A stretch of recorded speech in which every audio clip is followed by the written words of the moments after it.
रतनपुर नाम के एक गांव में शुभम नाम का एक लड़का रहता था।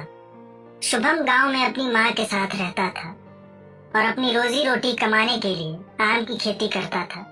शुभम अपने बगीचे में पेड़ों की काट छांट और देखभाल में पूरा समय देता था, लेकिन फिर भी उसके पास कभी आधे पके तो कभी काले काले दागों वाले आम उगते। ऐसी आमों को जब वो बाजार बेचने जाता तो उन्हें कोई भी नहीं खरीदता था। जब भी वो किसी व्यापारी के पास अपने आम बेचने जाता तो व्यापारी कहता, अरे अरे भैया, ये कहाँ से आम उठा लाए हो? ऐसे आमों को तो कबाड़ी भी न खरीदे तो मैं क्या खरीदूंगा। बेचारा शुभम आम बेचने की पूरी कोशिश करता और कहता, अरे सेठ, एक आम खा कर तो देखो, इतने मीठे कि ऐसा लगे जैसे मुंह में मिश्री घुल गई हो। व्यापारी बोला, भैया जी, खाएंगे तो तब ना जब देखने में अच्छा होगा। जब इसे देखकर आदमी खरीदेगा ही नहीं तो इसे खाना तो दूर की बात है। निराश शुभम अपने आम लिए बाजार से वापस आ गया। अब तो ये शुभम के लिए हर साल की कहानी बनती जा रही थी। हर साल उसके आम रखे रखे सड़ जाते, जिसके चलते उसके ऊपर कर्ज का बोझ बढ़ता ही जा रहा था। अब तो कर्जदारों ने उसके घर आकर उसका सामान ले जाना शुरू कर दिया था ताकि वो अपना कर्ज वसूल सके। उन्हीं कर्जदारों में से एक था लाला। लाला भी एक आम बगीचे का मालिक था, जिसके आम बाजार में सबसे महंगे बिकते थे। लाला को शुभम का गांव में रहना बिल्कुल भी पसंद नहीं था। असल में शुभम के पिता ने लाला को एक बार थप्पड़ मारा था, जिसके बाद से शुभम के परिवार के लिए लाला की आंखों में खून सवार था। अब शुभम को कर्ज में डूबे हुए देखकर लाला की खुशी का कोई ठिकाना नहीं था।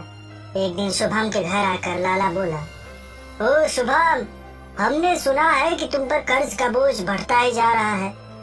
हम तो कह रहे हैं हमारे बगीचे में काम करने लगो। हमारी नौकरी करोगे तो कर्जे से बचे रहोगे, वरना बच्चों तुम्हें तो सड़क पे आने से कोई नहीं रोक सकता। ये कहकर लाला हंसने लगा। लाला को हंसते हुए देखकर शुभम बोला, आज पैसे के नशे में चूर होकर हम पर हंस रहा है ना लाला? याद रखना, तुझे एक दिन तुझसे बड़ा आदमी बनकर दिखाऊंगा। सड़क पर रहूंगा लेकिन तेरे जैसे गिरे हुए आदमी के यहाँ नौकरी नहीं करूंगा। ये सुनकर लाला गुस्से में तमतमा गया और गुस्से में बोला, अबे ओ, भूखे फकीर इंसान को बातें ना औकात देखकर करनी चाहिए। मैं तो तेरी मदद कर रहा था, लेकिन अब सुन, 2 हफ्ते, सिर्फ 2 हफ्ते हैं तेरे पास अपना कर्ज चुकाने के लिए।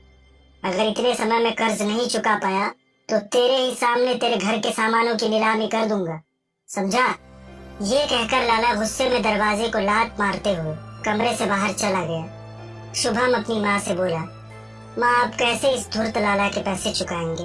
अब तो कर्ज भी नहीं देना चाहता कोई मुझे इस गांव में। पता नहीं कैसे इसका कर्ज 2 हफ्ते में चुका पाऊंगा। ये कहकर शुभम अपनी माँ के गोद में सर रखकर रोने लगा। तभी उसकी माँ ने उसे संभाला और उसे शहर जाकर कोशिश करने को कहा। अगले दिन शुभम ने शहर जाकर कर्ज मांगने की कोशिश की, लेकिन शहर के व्यापारियों ने किसी अनजान को कर्ज देने से मना कर दिया।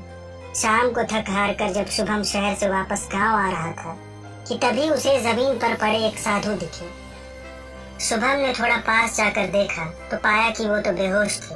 तभी उसने उन पर तुरंत पानी की कुछ छींटे मारी, जिससे वो होश में आ गए और शुभम ने फिर उन्हें थोड़ा पानी पिलाया। शुभम ने साधु से पूछा, और बाबा जी, अब आप ठीक तो हो ना? कोई दिक्कत तो नहीं? साधु बोले, नहीं बच्चा। शुभम बोला, बाबा जी, इतनी गर्मी में पानी लेकर चला करो, नहीं तो फिर से बेहोश हो जाओगे। साधु बोले, ठीक है बच्चा, तू मुझे भला मानुस जान पड़ता है। आज तूने एक साधु की मदद की है, बता तुझे क्या चाहिए? शुभम बोला, बाबा जी, बस मुझे आशीर्वाद दीजिए कि मेरा कर्ज और मेरी गरीबी दूर हो जाए।